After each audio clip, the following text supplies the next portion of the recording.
Good morning, everybody. Wisconsin's 7th Congressional District Representative Tom Tiffany is our very special guest today, Thursday, March 9th. March 9th, 2023. For DrydenWire.com, I'm Ben Dryden, and we are streaming this month's Breakfast with Tiffany show live on our Facebook page and on our YouTube channel. So however you may be watching, welcome and thank you for joining us. As always, if you have a question for the Congressman, let us know in the comments during today's live show. Tom, good morning, sir. How are you?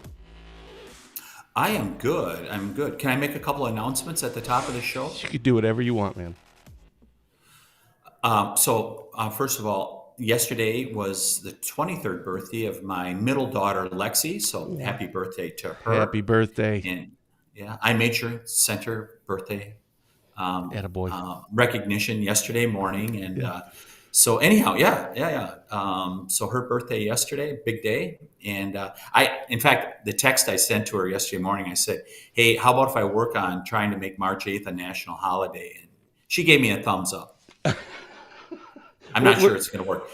Also, did you, I think his name is Gary Rossinger, passed away, 71 years old. I think he was a guitarist for Lynyrd Skynyrd.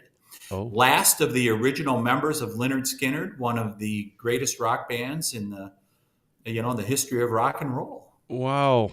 Hey, I want to circle back to you said March 8th to make it a national day. What would you call it? Lexi Day. Lexi Day. Well, fun story. On Tuesday, we're doing our Positive Tuesday Ben 50 show with Sheriff Chris Fitzgerald and I noticed that morning when I was looking up like national days, it was National Ben Day. So I literally had to, what are the odds of that? I know. You know that this is why I talk to you about these things. We need to do a National Lexi Day. That's there you go. Oh, it looks like Thank you so much. My dad is watching, former Washington County Sheriff Terry Dryden. Welcome, Tom. You must be in district today. I don't know where. That is a new backdrop for you. Where are you? I am in Washington, D.C. We're in session this week, and didn't the staff do a great job of putting together a backdrop? Holy cow. It's terrific. That looks fantastic.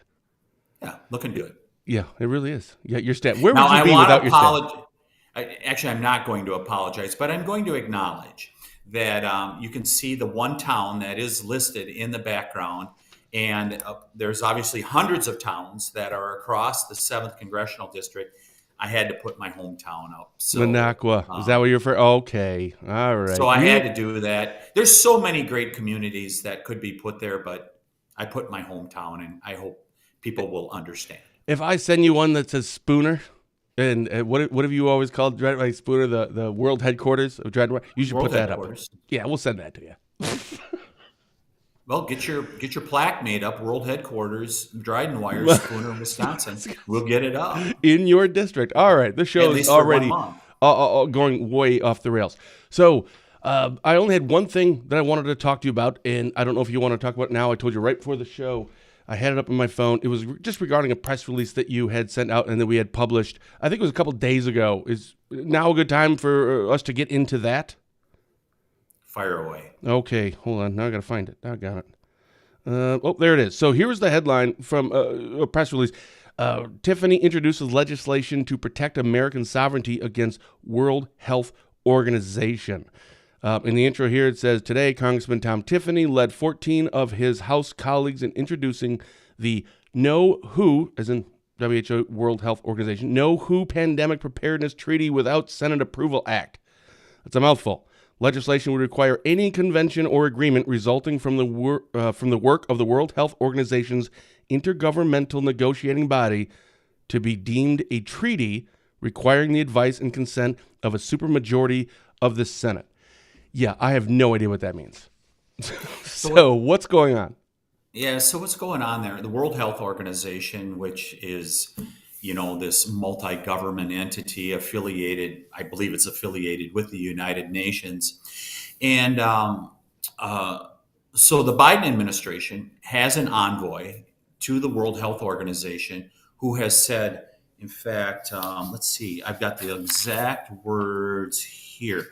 The Biden envoy says we are committed to a pandemic accord as an enduring binding instrument for generations to come. So in other words, binding the United States of America to an agreement with the World Health Organization.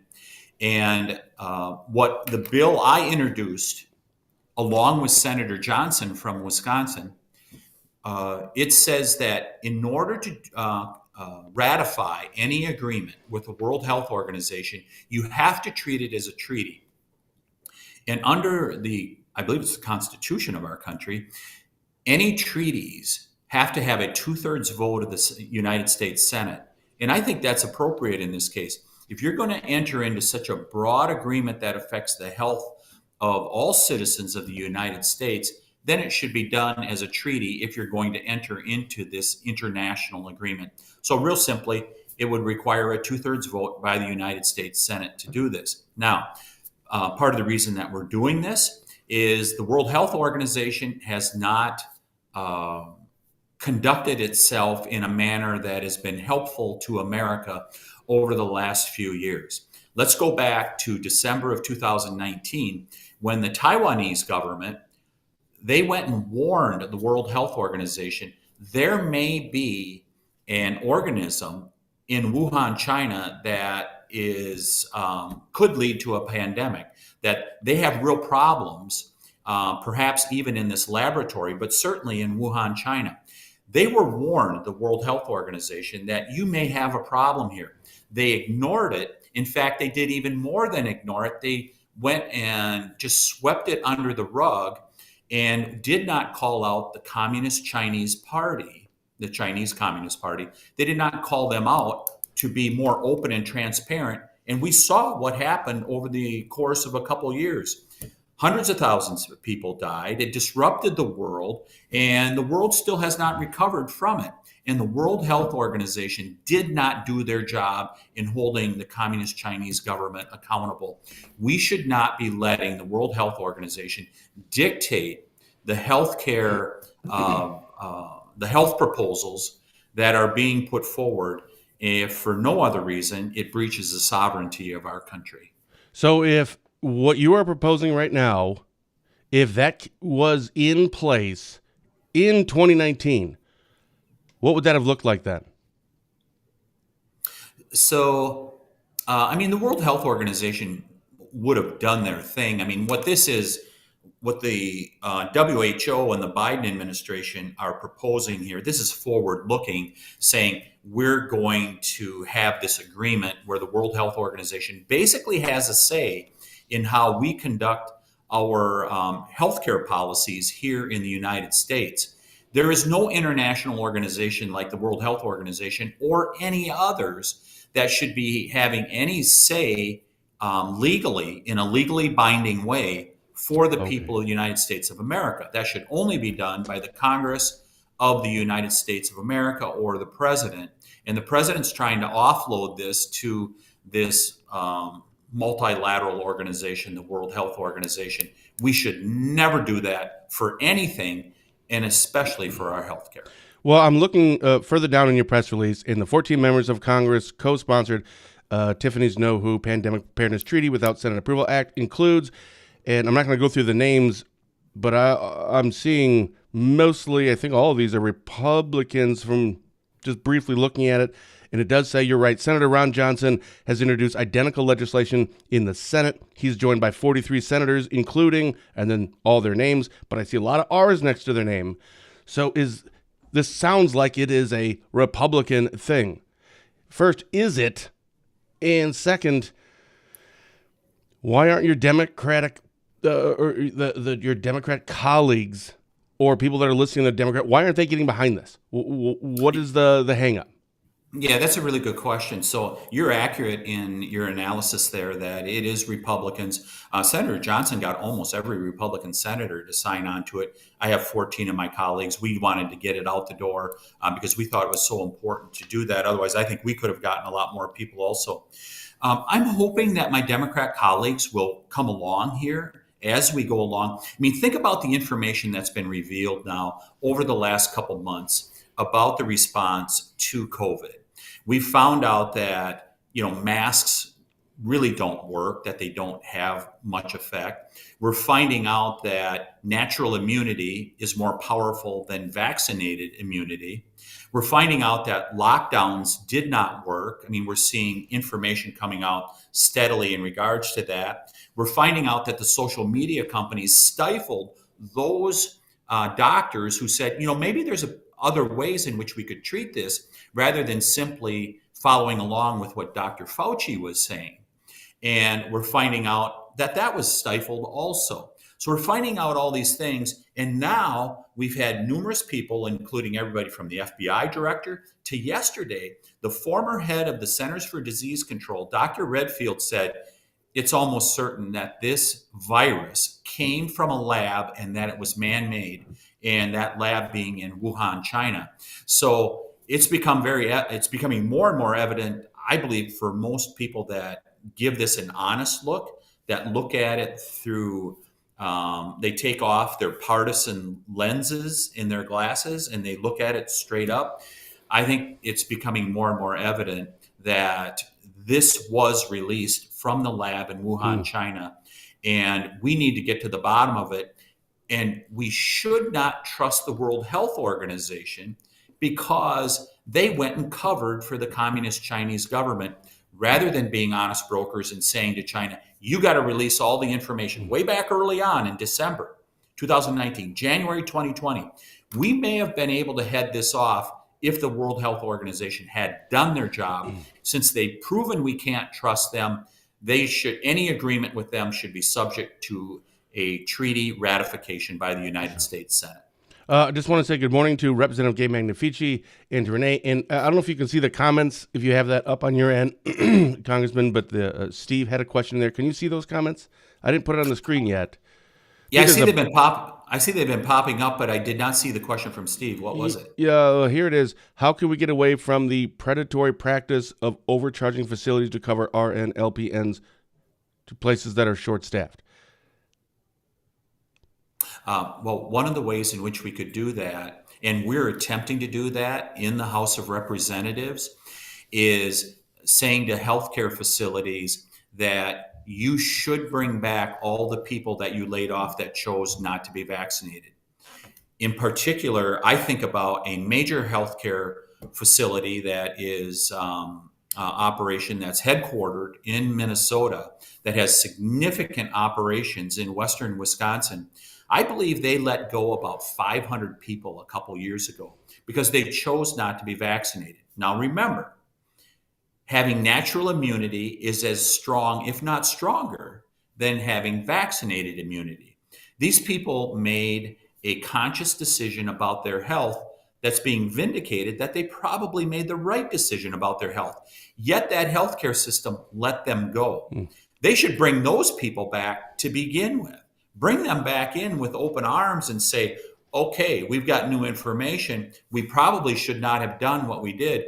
That's one of the places that we could start right there is let's reinstate those people that were fired by some of the hospitals as a result of this mandate from the federal government. And by the way, it was a mandate from the federal government.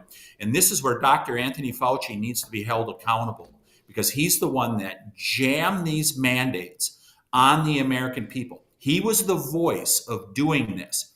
He needs to be held accountable with others like Francis Collins, Deborah Birx, and we could name others that really pushed this, that this was the only way to be able to treat people. This was the only protocols when they ignored other doctors who had other ways of being able to treat the COVID virus. Those people really need to be held accountable. But to Steve's question, let's start by reinstating those people that made a conscious decision. Well, you had stated, I think, a couple times now that we've known now that natural immunity is, kind of at the top there. So it's easy, I think, to kind of look back and go, well, now that we know what we know now, well, then we should have, et cetera. That's one thing. But regarding the lab, because I remember hearing about that, it was released from a China lab, but I thought that was like a conspiracy thing. Are you suggesting or are you saying that we did know this? This is what where was that? Dr. Oh, yeah. So you're hearing the buzzer in the background. That's calling session calling us into session for the day. What? So activities on the House floor start, and we've got this buzzer system That's that awesome. announces that. Oh yeah. So going to finish that, which I've never heard before. That is so awesome. But is this something that maybe they knew about it, or is it oversight? Like we just didn't look into it, or is it a we may think so, but we don't really want to look into it. So it's almost I don't want to use the word cover up. There's another word for that, but it's we. That's the only thing I could think of right now. But I'm sure that's not what it is. So is it an aptitude or is it a choice? Yeah, so we're doing the oversight in regards to this, and this is why it's so important to do oversight on an issue like this, is to get all the information out there, regardless of what the issue is. And this is one of the most important issues that we should be doing oversight on, because this can never happen again. There were approaches that were taken by Dr. Fauci and others in the government-run healthcare establishment that were disastrous for Americans, that were the wrong decisions to make. Now, some people will say, well, it's easy to say that because you're looking in the rearview mirror. Hindsight is 2020. Dr. Fauci stifled this information way back in early 2020.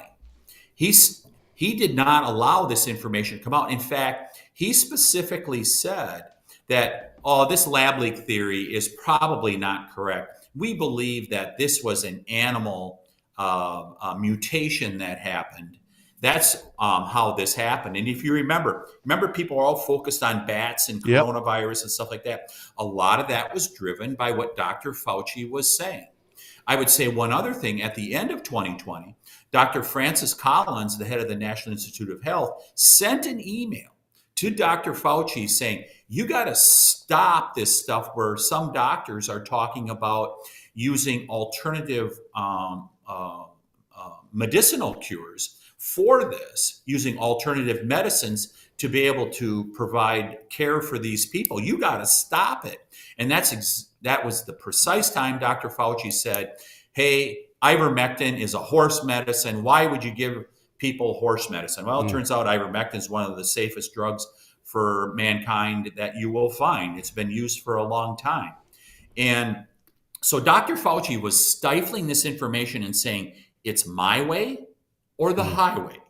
You do it my way or there's no other way that works. That's not how medicine works. That's not how science works. We should be looking at information, and that was stifled through this whole thing. So there's some people that need to answer, in particular, Dr. Anthony Fauci, Dr. Deborah Birx, Dr. Francis Collins, and others. They need to answer for why they stifled this information back in 2020, because this is not just looking back 2020 with 2020 vision.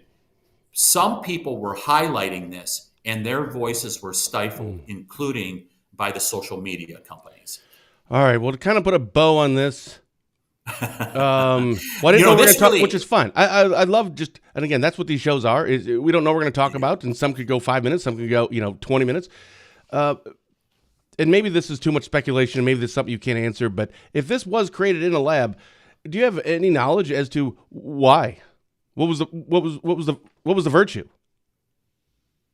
Well, I mean, so it is speculation as far as why that was done. But you take a look at the communist Chinese government. I have not had a chance to study Dr. Redfield's comments from yesterday when he appeared before, I believe it was a House committee. And he talked about how certain things changed in that lab in terms of their protocols and things like that. I urge our listeners to go back and look at the three things. I think there were three things that he highlighted that changed at that lab. And so, including, I think one of those is that it went from civilian control to military control. So why did the communist Chinese government say we're going to have military control over this lab at this point? That's a key question. And if I was to speculate, I mean, the communist Chinese government they're making it very clear. We are seeking global hegemony. Remember that word from last month? I mean, they're seeking to control the world. They've made it very clear in many ways. This is one of the ways in which they could do it. And they sought to diminish America. And if this was their goal, They accomplished it because our country has still not recovered from the what happened with Yeah. COVID. Yeah. All right. I have wrote down why I was listening, but I also wrote down some notes because I'm always writing down. Like, you're the only guest that I ever have on that I actually have to do homework when I'm finished. It drives me crazy. So I'll look into a whole bunch of it. I want to talk to you about the Supreme Court because in Wisconsin, that race coming up, just for fun. I want to see what your thoughts are on Aaron Rodgers. You also had something you sent out about an art competition. Want to talk about that. And then now that bell went off, or that ringer went off, I want to find out what you are up to today. But first, we'll be back in 15 seconds after a word from Spooner Health. In our patient satisfaction surveys and in conversations with patients, they appreciate the fact that staff got to know them. Staff really took their preferences into account, and they just feel grateful that they are being cared for as a person. To learn more about our services, visit spoonerhealth.com. Okay, so in I think like 25, 26 days from now is the Wisconsin Supreme Court election. So you come on the second Thursday of every month. So it'll be over by then. How's this going to play out? I don't know the answer to that. I mean, at this point, if Vegas was putting odds on it, they would be saying that Janet Protasevich would probably win the race. I mean, if that's what was going on right now. And but I think Dan Kelly is closing at this point. And I mean, let's get out of the whole horse race thing, because that's not what this is about. This is about who's going to be a justice that is going to go in with a neutral view of the law and simply call balls and strikes, much like an umpire, much like a referee that does not have an interest in who wins the game, just making sure that the rules are followed. And it's pretty clear at this point. Janet Protasevich has said, there's sometimes that my personal inclinations are going to enter into this. That is not how our courts are supposed to work. And I'm hoping that she backs off from that, because that would scare the heck out of me, whether I was a Republican, Democrat, Libertarian, Liberal, Democrat, Progressive, a Republican, a Conservative. I don't care what you are in terms of your political philosophy. Our country, one of the pillars is the rule of law, and everyone gets equal treatment under the law. She's saying that at times, I may need to touch those scales of justice a little bit. That is not a judge's It is scary. It job. is. And you're 100% right. It doesn't matter if you're Republican or it shouldn't matter. Now, I get it's going to be a big single issue vote thing. Abortion is going to, that's going to be a big driving force. I understand that. But that person I think you should be concerned about then is in a year from now or in 6 months from now, if there's something else that comes up that you don't agree with, that person is now putting their personal views on that. I'm just saying it's really interesting. I have no idea. I agree with you that as of right now, it seems as though if odds were placed, it does seem like Judge Janet would be the likely, but we'll see how that goes. It's going to be very interesting. She's got the most money, and a lot, and certainly did a good job in the run up as far as campaigning and stuff like certainly. that. But people have to decide: do you want the rule? I got to tell you, Ben, the thing when I come back home, which is every weekend, when I come back home, one of the main things people say is, "What has happened to the rule of law in the United States of America?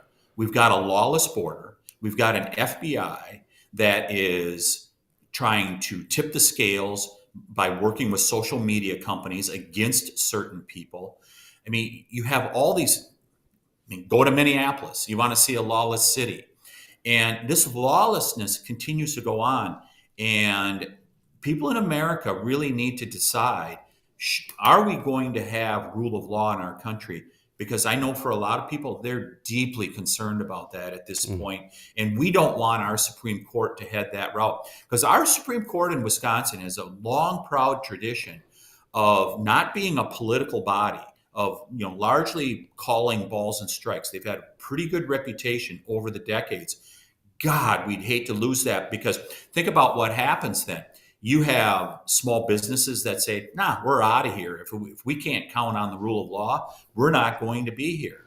I mean, people make decisions in their real lives based on things like, is the rule of law going to be upheld in a state? We have a question here from Renee. What happened to the files that were sitting at the president? Yes, all those. What were those? The records and the files. Yeah, I haven't seen that in the news lately. Do you know of an update on that? Yeah. No, I have no update on it. It's been swept out of the mainstream media complex. They've pretty much shut down that story. Yeah, no wonder why. I check every we heard morning about it for a news. week. Yeah, It's gone. Well, there you go, Renee. Right from the congressman. There you go. Art competition. I saw that. It was a press release a couple of weeks ago, or just an announcement. You have an art competition. You do that yearly. What is that, and what can people do? Congressional art competition. It is. Let's see. Deadline date is Friday, April 7th, 5 p.m. So for any kids that are out there that are in school, you can enter the Congressional art competition. If you win, just like a young woman won from Wausau West high school last year. What was her name? I think her name was Ellie. Was it Ellie Tao? And you get your piece of art displayed in the tunnel between our office buildings and the United States Capitol. What? So you are in the United States Capitol complex if you win the art competition. We urge, whether your parents, grandparents, art teachers, whomever, encourage those artists out there to submit those by April 7th. We would love to see their work. And God, what's the theme this year? It is. I didn't know it. I know what the theme is because my daughter wants to do it because now that she's in high school, she can. So Riley is going to, or she's going, but she's struggling with the theme, and that is A Day in the Life in Wisconsin. I believe that is the theme. And I only know that not because of DrydenWire, just because I'm a parent. Because I printed it off for her when you had sent that out. She's like, "What does that mean?" I'm like, "Whatever it is, I guess to you." So that's what the theme is this year. Yeah, she's a creative girl. Yeah. Have at it. All right. Your buzzer went off about 15 minutes ago saying, so I don't know if you're like getting in trouble or if somebody's going to knock on your door and say, hey, get in, class started, let's go. Do you have anything on the agenda or the proverbial docket today? So actually where I'm headed in just a couple minutes here is we're going to have a markup, in other words, vote on bills in committee today in the Natural Resources Committee.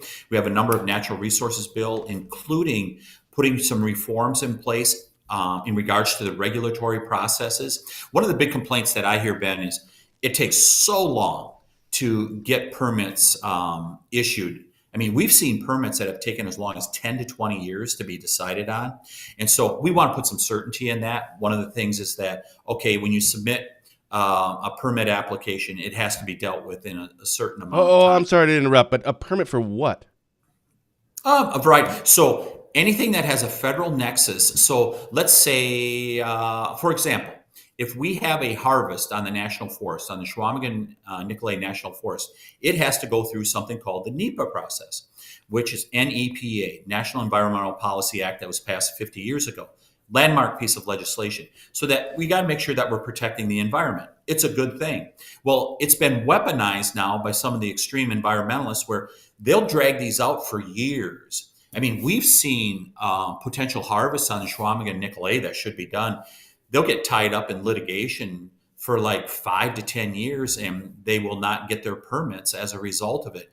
We're saying, hey, let's not reduce environmental standards, but let's get more certainty into the process and give people a yes or no and not make it last for 5, 10, 15 years. Do you think this is going to be a successful? It's going to work in the way that you want it to work? So if you were on again or at the end of the day today, was it good? Do you think it's going to, what you want to get accomplished, is it going to get accomplished today? Or is it, I don't know yet. Yeah, will these bills pass? There's a couple different bills along this line. I believe that they will pass out of natural resources today. And then the big question, will we get it through the full House and get 218 votes? I sure hope we do that. And I don't know that we'll get any Democrat votes in the committee, but I hope we do. I don't know that, but I certainly hope if this gets to the full House floor that we're going to have some Democrats who are going to say, yeah, we need a little more common sense permitting rather than what's going on right now. What else do you have? You said you have a couple of bills. Oh, sounds like I think that's The second bell. You're gonna have to go. There we go. We got 10 o'clock. We got Yeah. 10 What's the o'clock. other one, real quick? You said there's a couple of things. That's one of them. Do you have another one? So they all revolve around the same issue. Okay. Yep. They're around that same issue in regards to permitting and being able to utilize our natural resources, giving more certainty for like oil and gas lease permits, making sure that companies get an answer when they file for these permits. And but it's all about energy independence, making sure America is energy independent, keeping prices down and affordable, because when you have these delays, it leads to higher prices. Lastly, Aaron Rodgers, where's the Jets? Oh, I should say, well, the field. Is he going to be back with the Packers, with another team, or retire? Those are your three options. My prediction: he will not be back with the Packers. I don't know whether he will play again. I suspect that he'll want to continue to play, but I predict he will not be back with the Packers next year. I agree. And there's Shellick Police Chief Dave Wilson. Who, by the way, I believe is the next. We had a passing of the Washburn County Board Chair, he spent decades in service to this county. Mr. Tom Mackey. And David, I believe, is I think we'll have a story about that today, actually. A little preview there. Yeah, very sorry to hear that. I know I sent a note of condolences to Tom's family. And, great American, average person who does extraordinary things for their local community, stays heavily involved. And those kind of people are priceless in America. 100%. All right, man. Thanks so much for coming on. We'll see you next month, huh? Hey, talk to you in April. You got it. Special thank you to our guest today, Wisconsin's 7th Congressional District Representative Tom Tiffany, for taking the time and apparently missing school already because we ran a little bit late. I'll see you right back here next Tuesday when Barron County Sheriff Chris Fitzgerald and I will be back for our latest episode of Positive Tuesday with Ben and Fitzy, when we'll be joined by Spooner Health CEO Mike Schaefer. So until then, for DrydenWire.com, I'm Ben Dryden saying thank you for watching, and as always, have a blessed